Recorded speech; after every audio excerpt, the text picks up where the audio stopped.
Venkatesham is the chief executive of Arsenal, joins me now from London. So it is good to see you. Before we get to the minutiae of where you're going to spend your cash, these new murals that you've put on the Emirates Stadium, the reason and the purpose of them. I mean, we're looking at them now. Why did you feel that you wanted to put these up? What do they tell you about the club and its fans? Well, listen, the genesis of this project is all from our fans. Our fans told us that they felt it was time not only to replace the banners, the 8 banners on the outside of the Emirates Stadium, but to change them entirely. And we have run a massive consultation process involving more than 100 supporters, ex-players' families, members of the community, to redesign these banners. The Emirates Stadium is already iconic, and we're going to have 8 new pieces of art hanging for it, completely changing what the stadium looks like and also changing what the North London skyline looks like. And the reason we've done it is all in response to fan feedback.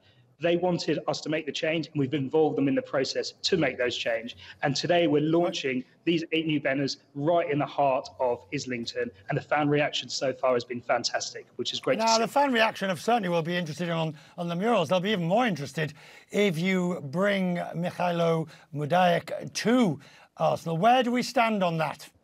Have you got your checkbook ready? You will not be surprised to hear that I'm not going to talk about individual players. But of course, we are in a transfer window at the moment. Edu Gaspar, our sporting director, has a long-term plan around how we want to strengthen our squad. And whenever a transfer window is open, there's an opportunity for us. And of course, when a transfer window is open, we're always looking to see if there's an opportunity that makes sense for us. And if an opportunity makes sense for us, we will do it. And January is no different from any other transfer window. Define what makes sense. You're at the top of the Premier League. You're obviously going to hope to stay there. Champions League and Championship finals have given you more difficulties. So in this scenario, and assuming you've got the cash, what makes sense?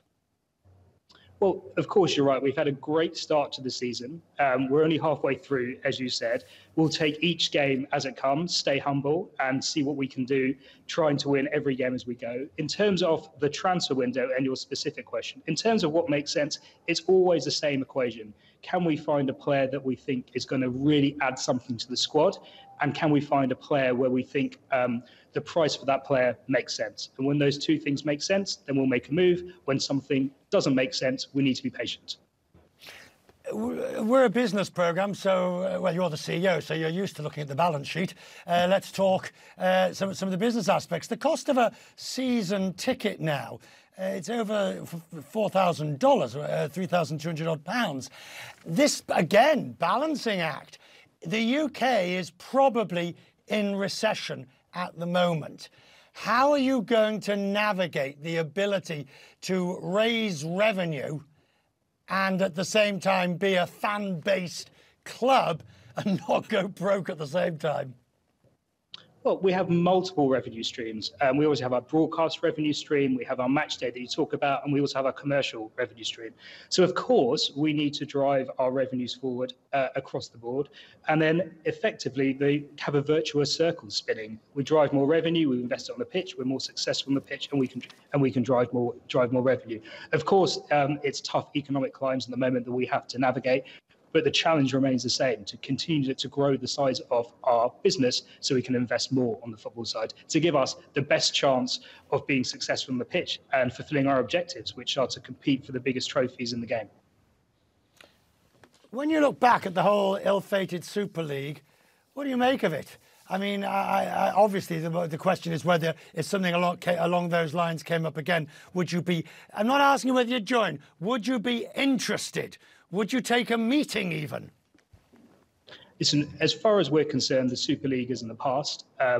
It was something that we apologise for and we move on from. And in terms of the Super League going forward, it's not something that we're interested in.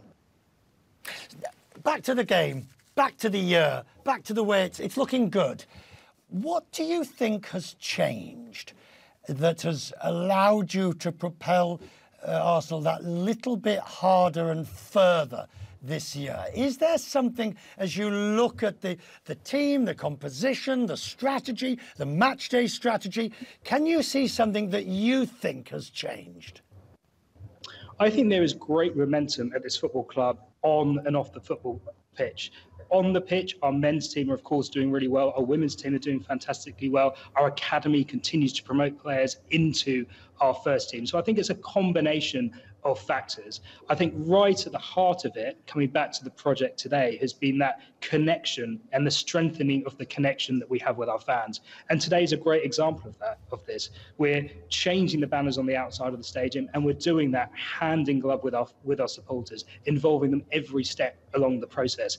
And that's what we do. What's what we're doing at this football club, making sure we're involving our supporters in the big decisions we make to make sure that the connection between the club and the supporters is as strong as it possibly can be.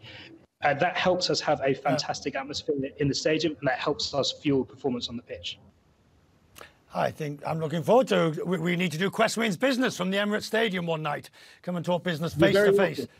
We'll look forward to that. Absolutely. Thank you, sir. I'm grateful. Thank you.